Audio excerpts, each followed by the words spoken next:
Selamat berjumpa kembali di seri video PSBO untuk mata kuliah PSBO Pembangunan Sistem Berorientasi Objek. Di video ini saya akan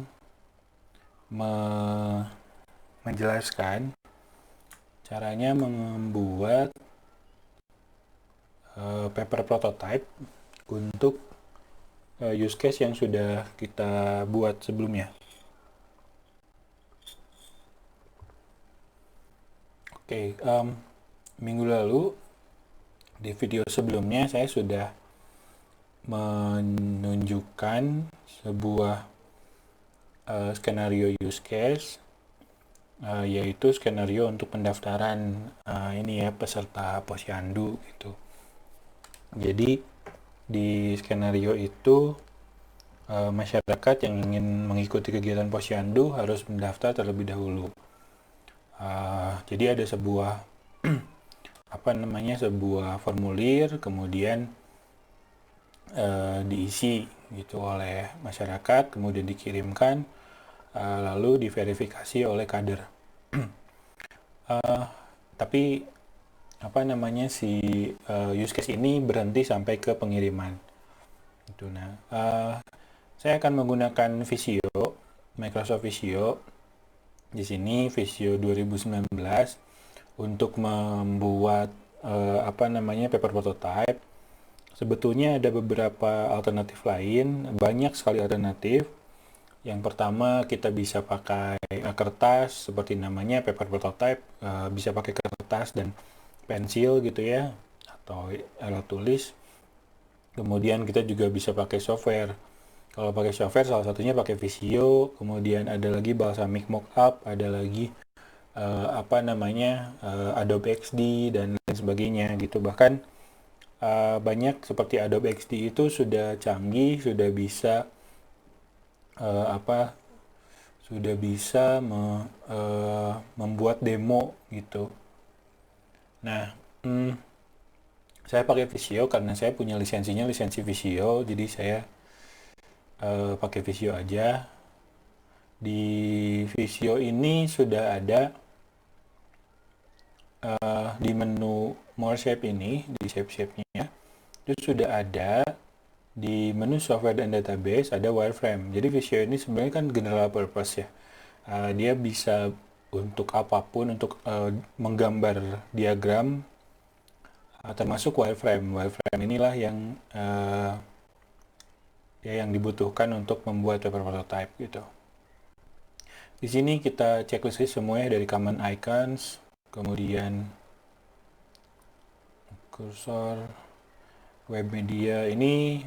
Nah, untuk Visio ini kalau nggak salah ya memang hanya untuk web aja sih tampilannya, tapi kita bisa sesuaikan kalau misalkan kita mau membuat misalkan versi mobile gitu. Karena kan kayaknya akan repot gitu kalau di Posyandu menggunakan web gitu. Jadi lebih enak, lebih praktis sebetulnya menggunakan mobile gitu. Jadi si kader masyarakat punya aplikasi, kader juga punya aplikasi gitu. Oke, tapi kita cobalah. Oke, nah ini kali ini window untuk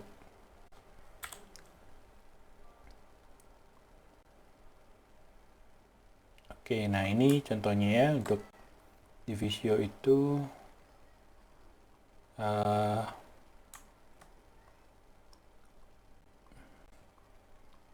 contoh ini untuk web gitu ya. Jadi ya memang aplikasinya untuk web, tampilannya diserupakan dengan Microsoft Edge karena memang dari Microsoft. Kemudian ya misalkan tadi kan ini untuk pendaftaran ya.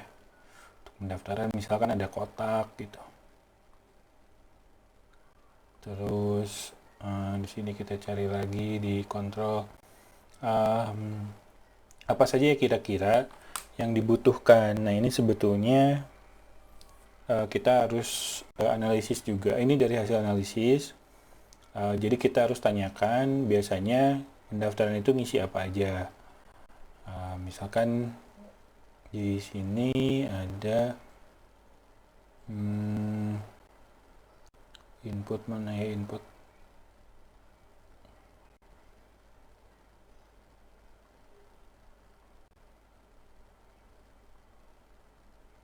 Nah, ini text box. Oh, ini jadi home.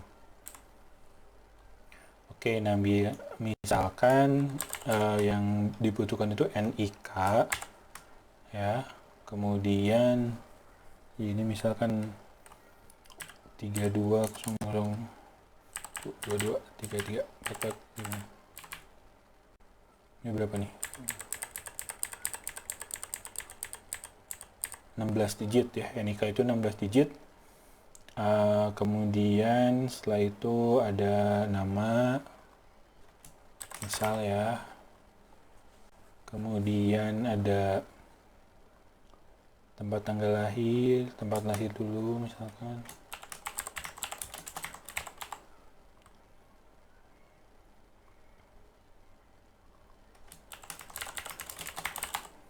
Terus alamat mungkin ya.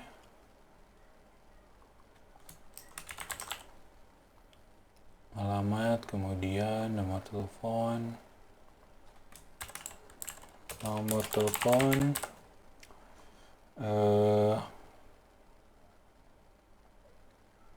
Ya mungkin untuk pendaftaran segini, tapi sebetulnya ini memang agak sedikit kompleks harusnya ya, karena kan yang mendaftar itu misalkan orang tua, sedangkan yang diperiksa itu adalah balita gitu. Jadi di sini bisa aja ini NIK orang tuanya, kemudian nanti ceritanya gitu ya, karena dia orang tua mendaftarin anak-anaknya. Saya cuma akan mencontohkan satu saja. Jadi ini bukan satu cerita utuh, sehingga ya pasti akan bingung gitu. Ini contohnya aja gimana caranya menerjemahkan gitu.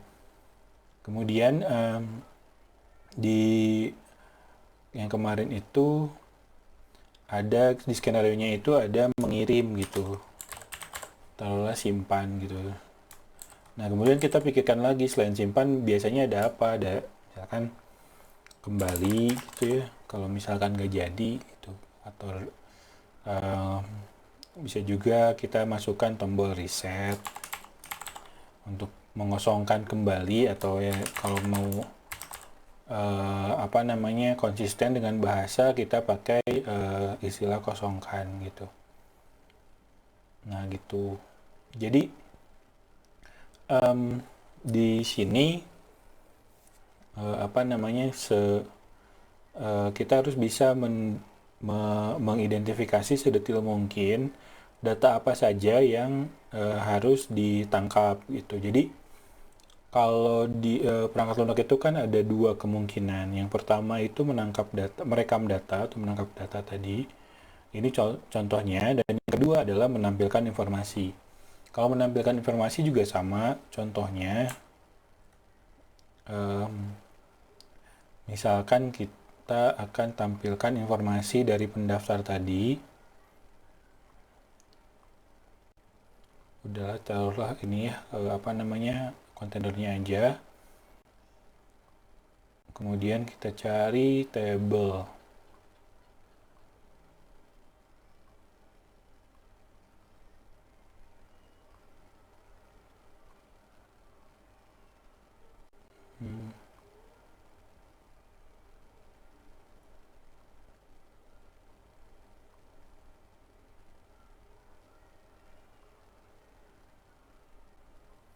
Ya, sepertinya tidak ada table, jadi kita harus buat sendiri. Sini ya. Kayaknya title terlalu besar tapi. Misalkan tadi NIK atau nomor deh, nomor. Terus ada NIK, terus nama. Misalkan gitu ya, yang dibutuhkan untuk apa namanya, untuk pendaftaran itu misalkan cuma segini, kemudian di sini ada actionnya. Misalkan contoh nomor 1,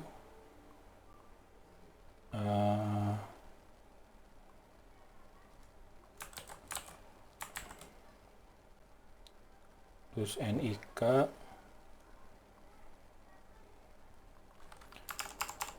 taruhlah 1, 2, 3, 4 gitu ya.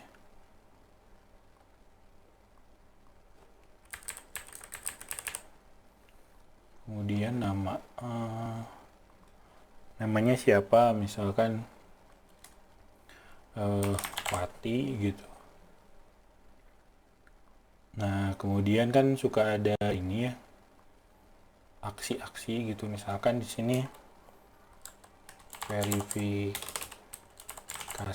gitu, atau izinkan, atau apapun lah gitu yang sesuai dengan skenario.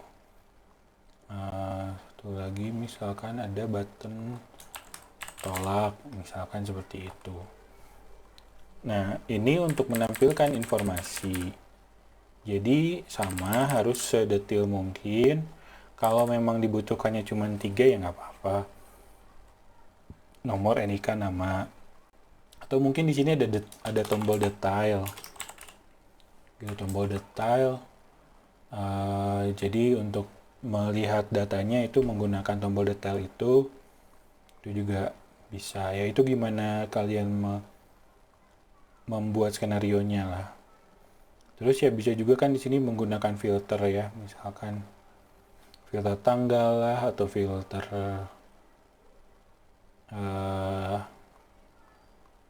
jenis apa gitu. Rata-rata sih tanggal misalnya.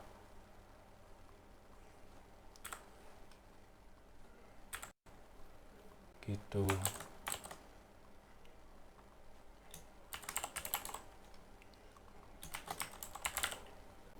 Saring misalkan datanya. Nah, ini untuk menampilkan informasi. Ada juga yang merupakan gabungan keduanya, yaitu tinggal digabung aja. Nah, ada juga yang merupakan hasil cetak gitu. Itu juga harus dibuat ininya ya. Biasanya sih bedanya hanya misalkan ada kopnya gitu, headernya gitu. Ada misalkan di sini logo, kemudian judul, misalkannya laporan pendaftaran posyandu gitu. Baru di bawahnya itu datanya gitu. Ini nah mungkin bisa dilengkapi apa saja untuk yang bisa dibuat laporan gitu. Misalkan ada apa namanya, ada jam berapa datangnya gitu, diperiksanya, atau misalkan hasil pemeriksaannya pun bisa gitu. Itu kira-kira yang bisa saya sampaikan untuk pembuatan paper prototype. Tidak banyak ya, karena mungkin juga diajarkan juga di mata kuliah lain di interaksi manusia komputer, yang lebih detailnya bagaimana penempatan button, bagaimana membuat nama untuk kolom gitu, untuk inputan harus bagaimana, itu detailnya di interaksi manusia dan komputer. Yang saya jelaskan di sini bagaimana menerjemahkan use case menjadi paper prototype. Oke, jadi saya ulangi lagi. Caranya adalah kita lihat dari skenario, kita buatkan alurnya dulu, kemudian setelah itu kita refine alurnya, si paper prototype-nya.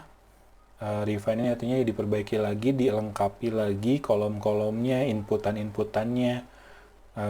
Bisa itu ditelusuri lagi ke belakang, misalnya kita lihat di bisnis object model ada dokumen apa saja di sana, kita buka lagi dokumennya. Karena kan tidak digambarkan isi dari dokumennya ya. Jadi kita harus buka dokumennya, misalkan butuh apa aja gitu dan seterusnya gitu. Baik, terima kasih atas perhatiannya. Sampai jumpa lagi.